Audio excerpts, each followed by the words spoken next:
Po tiek reikalų atėjo laikas Mersą užsiregistruoti ant savęs, nes iki tol važinėjau su lenkiškais numeriais, lenkiška registracija ir kaip tikras lenkas važiuodavau pirmojo juostoj 60, nes tiesiog daugiau įsigazuoti negalėjau. Bet kai norėjau, galėdavau aplenkti autobusus. Prieš registraciją man visi draugai sakė, kad neverta jo yra registruoti, nes už taršos mokestį sumokėsiu 300, 500, 400, žodžiu girdėjau visas sumas ir man žodžiu siūlė, kad važinėti tiesiog su lenkiškais numeriais, lenkiška registracija ir nesukti savo galvos.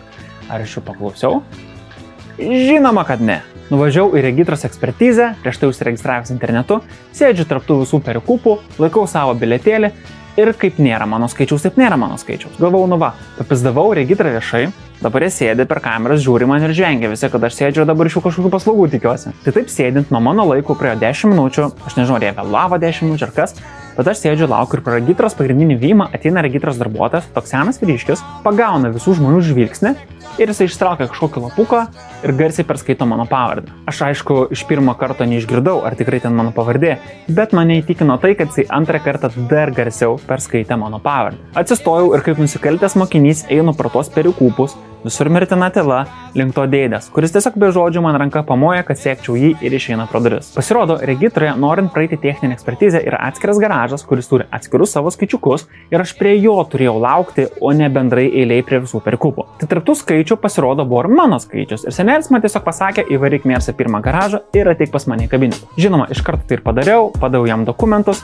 ir jisai man sako, kad šitas Mersas važiuos ilgiau negu visos stojančios mašinos toje aikštelėje. Pasirodo, jisai neturi eiti manęs ieškoti, jeigu atėjo mano laikas ir mano automobilio nėra prie ekspertizės durų.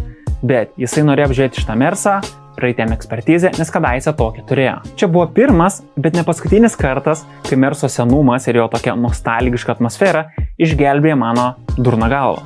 Fotkindamas Mersą ekspertizį, jis man papasakojo savo Mersą, kokį jį turėjo, kokia buvo komplektacija, atsiminimu savo ir aš žinoma klausiau, nes man tai buvo nuoširdžiai įdomu. Po to jis man duoda ekspertizės dokumentus, registracijos lapelį, bilietėlį tokį, kurį reikia susimokėti kasoje ir surprise, kokia ten suma, ar 300, ar 500, ne, ten yra 80 eurų. Kai tikėjau sumokėti šimtais, sumokėjau tiek, kiek kainuoja 4 žmonėms Vilniaus senamiesty dienos pietų.